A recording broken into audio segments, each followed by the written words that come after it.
So, what if you could build an AI company that pulls in six figures a month without writing a single line of code? It sounds kind of nuts, right? Well, in this explainer, we're going to break down how one founder did exactly that. He started with just an idea and a whole string of past failures. Seriously, this is one of those stories that just might change how you think about building a business.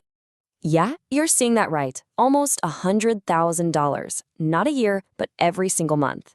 That number is absolutely staggering. But trust me, the story of how a non-coder got there, it's even more impressive.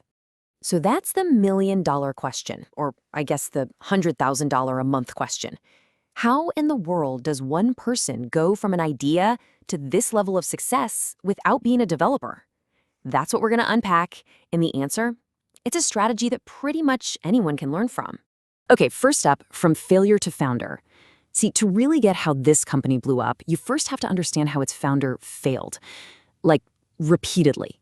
This was no overnight success story. It was built on a foundation of some pretty rough setbacks. So this is Dustin. He's the guy we're talking about, and his story is just this powerful lesson that your past experiences, yeah, even the epic fails, can be the exact training you need for your biggest breakthrough. I mean, look at this path. It was anything but a straight line. He moves out to California to be an actor, ends up waiting tables. So, to get out of that, he teaches himself web design and marketing, and actually builds a successful WordPress plugin company.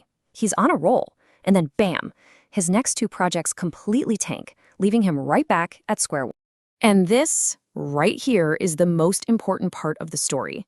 After those failures, he was at rock bottom. His confidence was totally shattered. You know, this wasn't just a business problem anymore, it was deep. It's from this exact low point that his biggest success was about to grow. And then, boom. Right when he's at his lowest, this new technology, generative AI, explodes onto the scene and changes everything. This is where the idea for his company, Magai, was born. And it didn't come from some grand vision. It came from his own personal frustration as a user. So, just like the rest of us, when ChatGPT dropped, Dustin knew the world was about to change. He was using it all the time.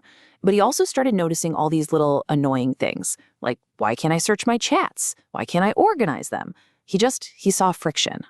But here's where Dustin was smart. He looked past his own little annoyances and saw a much bigger problem on the horizon. With all these new AI tools popping up, people were about to be juggling and paying for 5, 6, maybe 10 different AI subscriptions. His solution? It was just brilliantly simple. Create an AI wrapper that bundles all the best AI models into one single dashboard for one single price. So the pitch just becomes crystal clear, right? Magai isn't just another chat tool. It's your command center. You get all the top AI models, you can switch between them in the middle of a conversation, you can generate images and video, all in one spot. And that one simple subscription part, that's what makes it an absolute no-brainer. Okay, so the idea is solid. But how did a non-coder actually build this thing and get people to pay for it so fast? Well, that brings us to his growth playbook.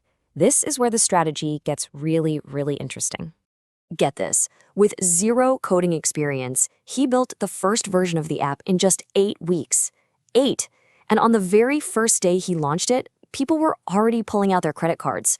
That's what you call instant product market fit, and it was all possible because of no-code platforms. So how'd he get those paying customers on day one and scale so fast? Well, he didn't run a single paid ad.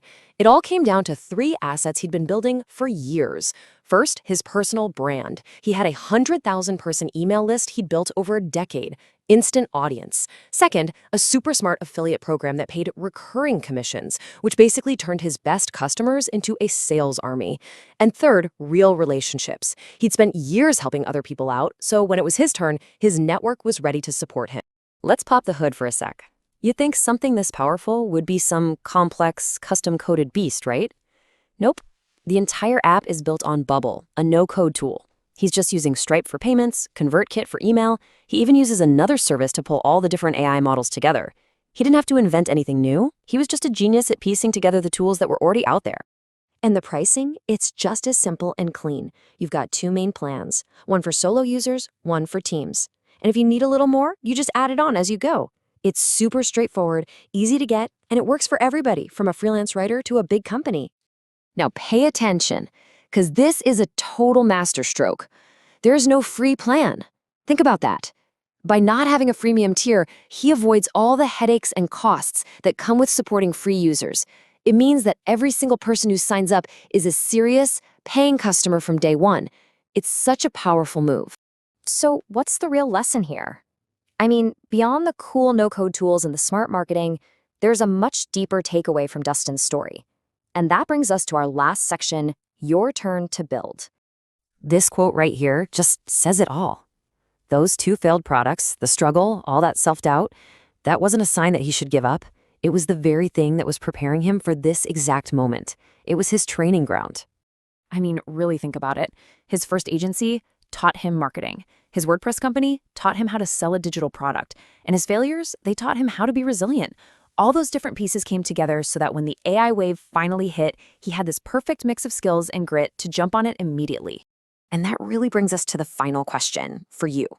Dustin grabbed a time-sensitive opportunity. Ideas like this, they have a short window before everyone else catches on and builds them. So when you look at your own skills, your own unique experiences, even your own frustrations, what's your time-sensitive idea?